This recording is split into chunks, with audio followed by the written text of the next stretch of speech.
Relationship stories. Am I the a-hole for refusing to invite my brother to my wedding? About 5 years ago I was engaged, and my then fiancé ran off with my best friend and roommate.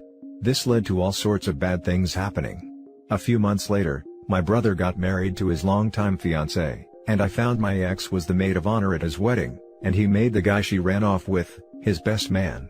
Ever since then, I have refused to have anything to do with my brother. Recently, my brother and his wife had a baby, and due to some postpartum issues, my mother has been caring for the child. So recently, my fiancé went dress shopping and invited her mom, my mom, and her wedding party.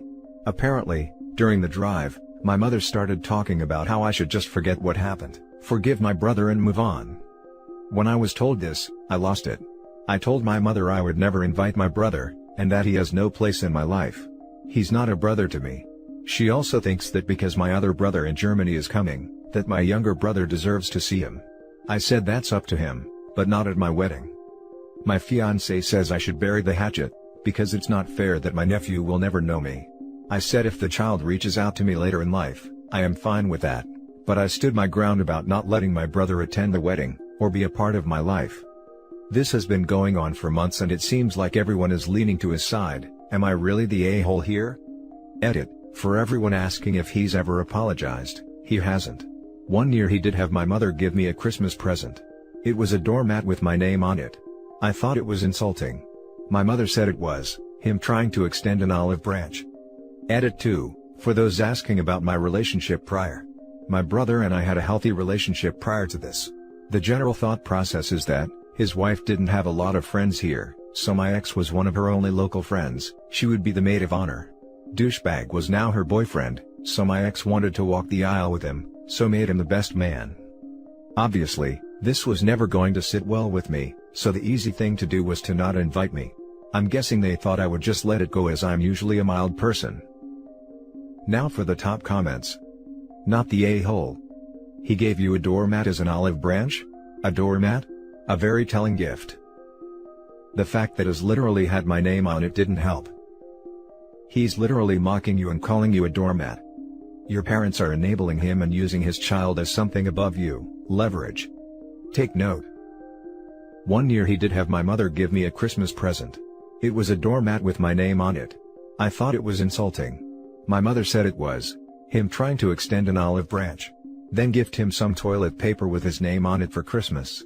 After all, it's the thought that count. This actually made me laugh, thanks for that. Not the a-hole. Excuse me? He made that guy his best man? And called you a doormat? Did I miss something? Why on earth would you ever want to see him? I don't, but my mother seems to think I should get over it, and my fiancé, while she understands why I'm mad at my brother, feels I should bury the hatchet for his child's sake. No offense OP, but you and I both know their child will survive just fine. I mean, yeah, probably. One small fact that I did leave out because I didn't think it was hugely related was, my brother and his wife had a baby before. The baby died at 2 months old due to sudden infant death syndrome. That's probably why my mother is caring for the new baby. I think my fiancé wants to have the opportunity for us to care for the child if the need arises. I don't know that for a fact, but I kinda assume, and I feel like that is part of why she wants me to mend things. Side note, my fiancé has never met my brother or his wife. But my mother has brought the baby around. Next story is titled, It's a Cliché, but my wedding was legitimately one of the happiest days of my life. Now all that's left of it is a receipt from Goodwill. After spending Thanksgiving alone for the first time in 14 years, D-Day was this past May, I decided to stay with my parents for Christmas. On the dresser of the room where I stayed, I found this donation receipt from Goodwill. I need to tell someone what it means to me. We got married in 2015 after dating for 9 years. We wanted our special day to reflect who we were, something unique. We ended up hosting an outdoor wedding on my brother's wife's farm in Michigan's Upper Peninsula. It's a physically beautiful place that held a special place in our hearts. We used to travel there with friends every summer over July 4th, listen to baseball on the radio, swim, visit with my brother's wife's parents and elderly grandparents, and generally take a pause to feel at peace. It was a very handmade wedding. We hand-painted all these shabby chic signs out of barnwood and old windows. We used these to point the way to the restroom, and to label our And our dogs, signature drinks, mine was Kentucky bourbon, my pups were root beer and lemonade, respectively. We wrote our own vows and a mutual friend officiated. We walked down the aisle with our dogs. My brothers and my dad provided music for the ceremony, Long Long Long, by the Beatles. After the ceremony, we buzzed around the tent where our friends and family noshed on pasties and barbecued pork. We were so busy visiting with our guests, neither of us got a chance to eat. I gave my speech with my arm around my father-in-law. I talked about how in the old days, a marriage was a celebration not just of the joining of two people, but the joining of two families. I talked about how happy I was that my family had just doubled in size. It's kind of a BS cliche that your wedding is the happiest day of your life. In that moment, for me, I think it was. After dinner we moved to the ramshackle dance floor we'd assembled in an outdoor tent. No DJ, just a Spotify playlist we'd spent weeks putting together, making sure to include all our individual favorite songs, as well as those that had specific meaning to us as a couple. The dance began with Closer by Tegan and Sara. We danced until we collapsed, no exaggeration, to the final song, Dimed Out by Titus Andronicus. The next day, it dawned on us that we hadn't made a plan to clean up. We were supposed to leave on our honeymoon, driving around Lake Superior in the RV we'd rented for the occasion. Instead, we ended up washing dishes. But it was fine. My parents stayed to help. They packed up all of the keepsakes, our hand-painted signs, and brought them home for safekeeping in their basement. It was understood that these artifacts were treasures. Fast forward to this year. I tell my parents that she had an affair with a co-worker, and then started a new relationship with a different guy while she was begging me to reconcile. My mom was pissed. She said all the wedding stuff was going to Goodwill. It didn't really hit me till I saw the donation receipt sitting on the dresser. It's all gone. All that time, love, the warm feelings, my newly enlarged family, the memories that were supposed to be treasures for the rest of our lives, it was all just an enclosed trailer load, like the receipt says. All those treasures are now sitting in a Goodwill to be squinted at by people who will never know what those things once meant. All that's left is a little slip of paper, sitting on a dresser in the house where I grew up. Edit. Just want to say thanks for listening and for your kind words of support. This community has been there for me on many lonely days and nights. We didn't choose this journey, but it's ours now. Thanks for lending me your strength. Now for the top comments. I hear you, man, and get it. My 2-year wedding anniversary is coming up, but I've already been separated 10 months. The happiest day of my life is now something I'm ashamed of. I dragged my entire family from all over this giant country to come and watch me commit to somebody for life, and I couldn't even make it work much more than a year. The good news, something else gets to happen that will be my new happiest memory. I don't know what or when, but I get to experience that happiest day of my life feeling again. Just not for a while. That is both a reasonable and hopeful outlook. How nice. I'm in a very similar spot, except I hated my wedding. We made it about 10 months. My wife picked 2 fights with me on our wedding day, the first one less than 30 minutes after we said our vows. Now she's moved out and I don't know if we will ever make it through this, or if we even should. I wish I could say words, any words, to comfort you that will take the pain away. I know your future is good because you didn't step out of the relationship. The words you wrote tell a lot about you as a man of morals. But the pain you feel now, nothing I can say that will take it away. Only time will numb this pain of the future you lost. It will pass slowly, but surely it will pass. Grieve it and cry it all out. 'Tis just a setback to the future you deserve and will have. You will cherish that future because you would know what you endured to get there. Best of luck, mate.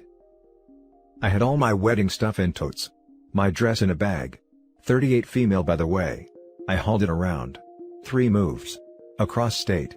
It was all in the shed of the home my now husband and I shared with my child from my absent ex. I remember October 29, 2011. My divorce papers came in the mail. Finalized. Took forever. He was just not there for court. A lot of dirt came out. It was ugly. But I kept holding on to all of it.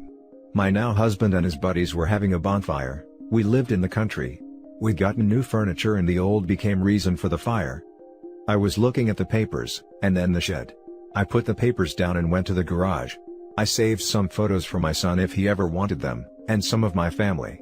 I hauled everything to the fire. When the wedding dress, which I loved so much, went in, everyone freaked out. I had this weird sense of peace. And yeah, he cheated. A couple of them showed up on my doorstep and my child was at the door. I filed 5 days after I told him, and 3 days after he got out of jail. It hurts. Even with everything, it still hurt. But it gets better. Slowly but surely. Hang in there, man. 8 billion fish in the sea. Now for the last story. Left me for one of my groomsmen.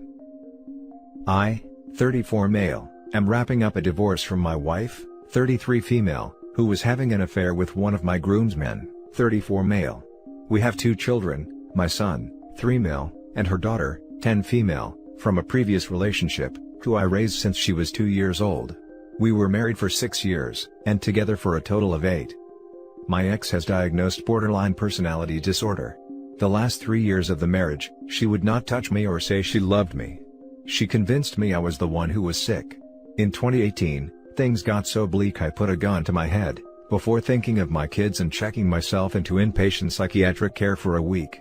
My breakdown ended up costing me the career I'd worked years to achieve. I've had a lot of therapy since then. Relearned to establish boundaries.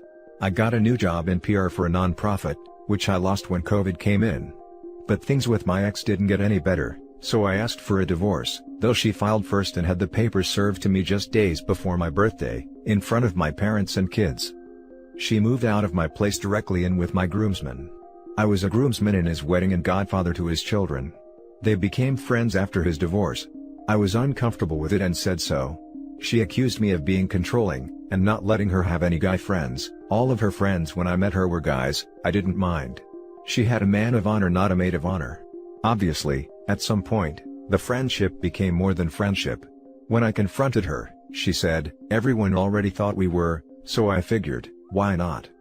She moved out 6 months ago. I don't miss her. In fact, I can't stand to look at her. The relationship went to hell as soon as we got married. I loved her so much it almost killed me, and I don't want that horrible emptiness ever again. But I'm not over the betrayal by both of them. I'm not over the fact they blew up my life and the one dream I'd had since childhood, being a husband and father. I'm so fucking angry and I don't know what to do. I hate this feeling and I hate how it is corrosive to my attempts to move on. On the legal front, I have no complaints. Split custody of the kids and no onerous property/financial issues. It's just the betrayal that's killing me. Any advice on letting go and accepting what happened so I can move on with my life? Now for the top advice. 39 female here. After you said that you checked yourself into an inpatient facility because you were a few minutes from ending yourself, is my same exact story, and why I'm divorcing right now. I saved my own life. I gave CPR to my soul. I did that. Me. Alone. I drove myself to the hospital. That day changed me and now defines a large part of who I am. This year taught me who I refuse to be or become. I have a lot of rough days, more rough than good, but man are those good days like warm honey. Like sunshine. And I chose to stay in the sunshine. Love yourself like no other because there aren't a lot of us. Thank you for this tall glass of hope. Channel your anger into exercise. Keep on keeping on. Eat well, drink in moderation. Keep yourself 90% in the present, 5% in the past, and 5% in the future. Someday she will just become a minor road bump you're glad you passed. I think it's one of those things that just take time. I've also been betrayed many times and currently in the 90-day limbo between filing in court, Washington State. Some days I feel so refreshed, cleansed, renewed, and other days, I cry and eat fried food on my couch, and get nothing done. It's helped me to release some of my frustration, by telling my friends and family about the things he did to me that I kept secret from them. They knew he wasn't treating me well, but they didn't know the details. It makes me feel less isolated when I share my hardships. If you want to DM me to release some details, I'm open to that. I can't say I can offer too much advice because I don't really know what the hell is going on either, but we can suffer together. Betrayal is hard. My first serious boyfriend cheated on me, and although I am over him, the feelings of inadequacy lingered. You can find happiness again and find a loving relationship. I strongly encourage you to seek a counselor to help you through these feelings. You will be better equipped to move on when you are able to work through all of this. I carried some of that hurt over to my current relationship. I got pregnant early on when we're dating. He reached out to his ex via email and told her he still loved her and about my pregnancy. That was a hurt I just can't let go and go back to each time he has wronged me. You can't build a strong house on a weak foundation.